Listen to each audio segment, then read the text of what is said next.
My understanding, Christine, is you are a CPA. Yes, sir.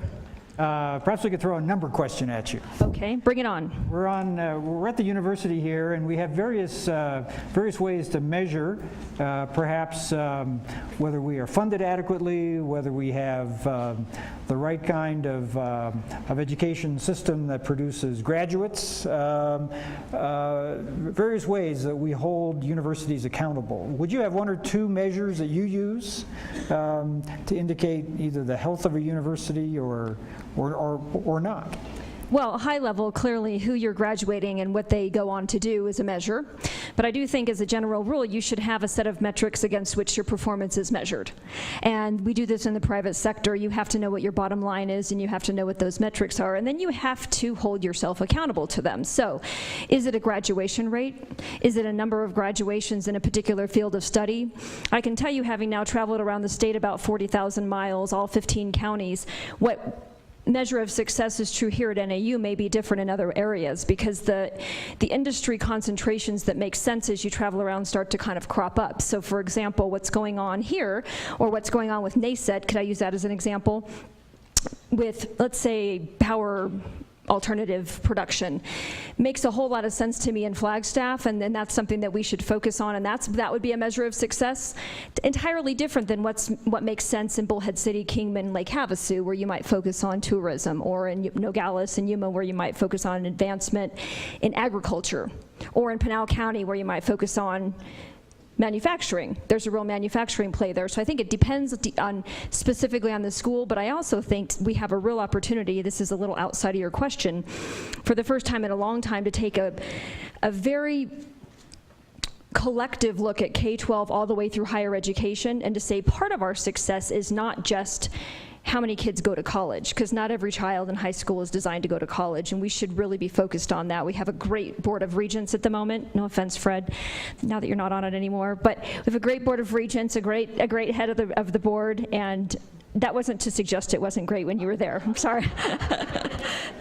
But some people that have real true vision and know how to measure success and understand that not every child is designed to go to college. So that would be a couple of things I'd look at. Okay.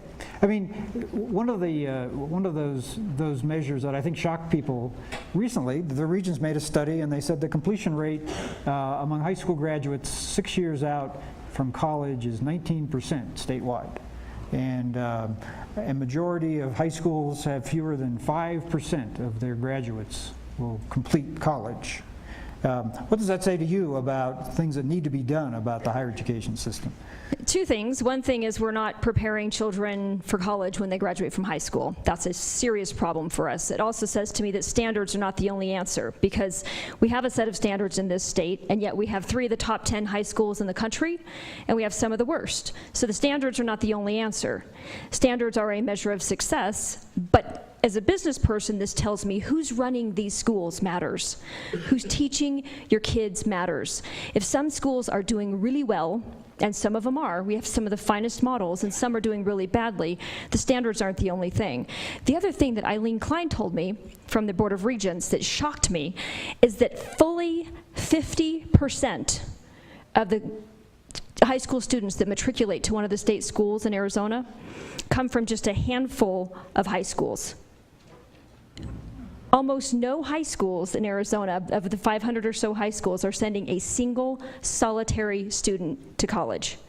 That is a problem for us. And I can tell you, because when he retired from the military, my husband became a high school teacher. We've been living this every single day at a grassroots level in the high school context for 13 years now. He's in his 13th year teaching. Many kids come to high school not prepared for high school. They cannot do grade level work in the 9th grade. This is a serious problem, and it's got to get fixed. And again, I really think that the Board of Regents are onto something. Of course, they want money. They always want money. They want more and more and more and more money. You people always want money. Did I say it enough? You want a lot of money. Money is an answer. It is not the only answer. We have to hold kids accountable for grade level work. Otherwise, we are setting them up for failure. This is a critical issue of analysis for us. If 19, that was your number, 19% of the kids only are making it successfully, that's a failure level for us. And so the other measure that is brought up all the time is the state aid per pupil, which I think is down around Mississippi level, which is 50th. I mean, we as a state live with that. I guess every year we have lived with it now for a decade. Where do we change, or how do we change that? Well, this, I think, is a place where being a CPA really comes in handy, and I have spent probably an unhealthy amount of time analyzing these numbers and looking at the state's budget to say, what is the problem? Why are we not getting enough money per student in spending? And if you spend a little bit of time with the CFOs in some of these really great public school districts in particular, with the school administrator organizations, you'll find that the national average of spending is about 62 cents on the dollar that gets to the classroom. In Arizona, the average is about 54 cents. So the first thing we have to do is close that gap. It's about 8%, call it 7 or 8% on the dollar. We spend $9 billion a year on education in this state. $9 billion. So those of you who went to school when they still taught math, you know 8% of 9 billion, we're talking about $700–800 million. That's real money if we get that into the classroom. And that is exactly more teachers, more money for teachers, lower student-teacher ratios, school supplies, curriculum, all of the things that teachers need to teach and educate and impart knowledge. That is a critical set of handcuffs we have to take off the teachers. That's a measure of success, right? Just closing the gap between Arizona and the national average. Then we could finally say, is the number of dollars that we spend per pupil enough? Because there are great public school districts and they are killing it. They are doing such a good job of educating these kids that are at 61.5 to 62 cents on the dollar. If that's enough, then let's not throw more money at it. Let's talk about how we spend rather than how much we spend. We up here are in smaller towns. The school districts are spread out. The bus costs alone are some of the highest in the state. And so efficiencies may be a little different than if you're in Maricopa County. Do you have a sense, though, too, as we create more charter schools, we're creating a whole nother administrative level that again creates more units that are less efficient? You know, as a person who looks at efficiency and running a business for economies of scale, I would love to take some of the 227 school districts in Arizona and just zap them out of existence. But I'm also a person that believes in the Constitution, and I think we have 3 branches of government for a reason, and doing things by executive order, I think, has gotten us in a lot of trouble over the last number of years. So, barring the just waving the magic wand and getting rid of some of those 227 districts, what I think we should do is find economies of scale across the middle management piece. So if every single school district, including the charter districts, have a superintendent, an HR department, a payroll department, an IT department, a contract with the people who come and clean the building and take the trash away, why wouldn't we say, let's go economize some of that? Nobody would run a business this way. Nobody. Now, Yavapai County is actually doing some of this, and they've kind of set out an example that the rest of the state can follow, and I think they actually are making some progress on this. Coconino could do the same thing, particularly because your education funding formula is unfortunately necessarily complicated by the fact that you have different geographies, you have different regions that have different transportation needs, different education needs. Some of your students in some school districts, 100% of the kids are Title I. They require free lunch and free breakfast. Some of them it's 0, right? Some of them are in affluent zip codes and so on and so forth. So what you have to do is you have to say, in order to close that gap on the funding, where are the efficiencies that we find? There's no reason we should have all these purchasing departments. That gives us no ability to negotiate. This would never happen in the private sector. That's a quick pickup. There are efficiencies that we can find in technology. And by the way, if any technologists in the room, this would drive you crazy. Everywhere I look, there are technology solutions begging to be implemented. Not complicated stuff, simple database solutions, relational databases across the school district so that information follows students while we protect their privacy. Easy stuff, easy pickups that we should and must get as a state so that we get more money actually educating kids rather than wasting it in the middle management layer. Your background is with a fairly large corporation. Here in Flagstaff, I would say 95% of our businesses are small business.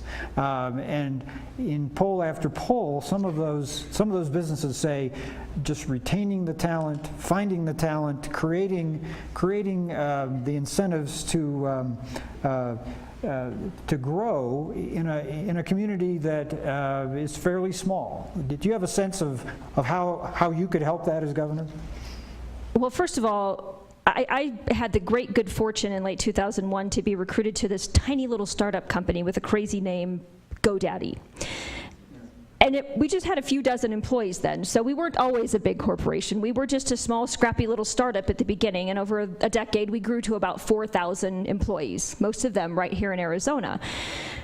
As we've traveled around and I've talked to thousands of people that are small business owners, entrepreneurs, and by the way, there are almost 100,000 small businesses in Arizona, they all say the same thing I would have said if you had asked me back in 2002, what are your pain points? What would it take for you to create more jobs? I would have said the same thing you guys say. Get the government out of my way. Streamline the tax code so I don't have to file 90 $0 tax returns in every single city in the state, regardless of whether I do business there. Stop making me file the same permit every single quarter when nothing in my business has changed. Stop making me wait for months on end and weeks and years to get a project going. Get the government out of the way of the small businesses. Frankly, almost all of the employees in this state work for small businesses. If each of them created one job, just hire one human being, not 4,000, just one. It would be almost 100,000 jobs. It would be profoundly impactful. So yes, whether it's in a rural community, whether it's in Maricopa County, whether it's in any other part of the state, we have to get the government out of the way off the backs of these small business owners, because that is where the job creation starts.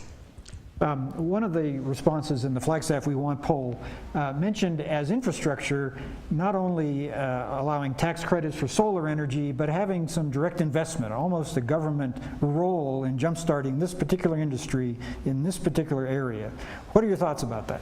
Love it. In fact, one of the great strengths and probably one of the biggest advantages I have in this whole discussion is I've never been in office before, so I don't owe anybody anything. I don't have any of those past relationships to tie me down to one group or another. So on the one hand, I sit down with SRP, and then the next day sit down with APS, and the next day sit down with Southwest Gas and TEP and so on, and have a conversation that says, what would it look like if we peacefully coexisted?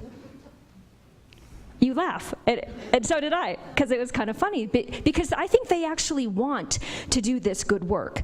Nothing would make them happier than to be engaged in some of these conversations as well, and yet they are beholden to relationships just like the people in office are beholden to them. If you could look at this and just acknowledge these things for what they are, statewide challenges that require cooperation and leadership to solve, imagine what we could get done. Why wouldn't an SRP or an APS want to play in solar?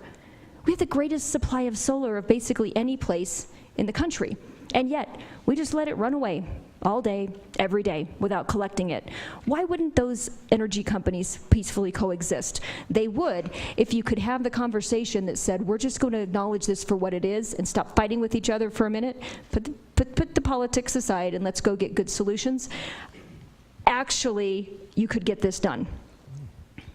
One of the challenges has been in that industry and in others, creating transmission corridors, investing in ways to get the energy to cities, to the communities, across public lands, and in some ways across native lands too. Is that a barrier that you're prepared to work on as governor? Well, I think one of the things the governor can do, and one of the great strengths of the governor's office, is you have a voice and you have the ability to bring people together to have this conversation. So, yeah, there's a disproportionately large amount of property in Arizona that's managed by the federal government, but this is something that we can and should and must, frankly, in my opinion, address in the next number of years. We have a huge amount of land that's managed that we should be managing ourselves, and you asked the prior candidate, I can't remember which one, I'm sorry guys, about can we afford it? But the answer is, we don't even have to afford it, because you can bet if there's money to be made in the private sector will afford it, because you have to spend money to make money. This is a concept that is lost on government quite often, that we in the private sector know well. You have to spend money to make money. So of course you have to go negotiate those relationships. Absolutely, that's something that we have to do. But the private sector will afford the will afford the investment if you give them the opportunity. You know, we're running out of time. I'm sorry. We will have to end that here. Perhaps in your 2-minute statement you can continue. Okay? Thank you very much.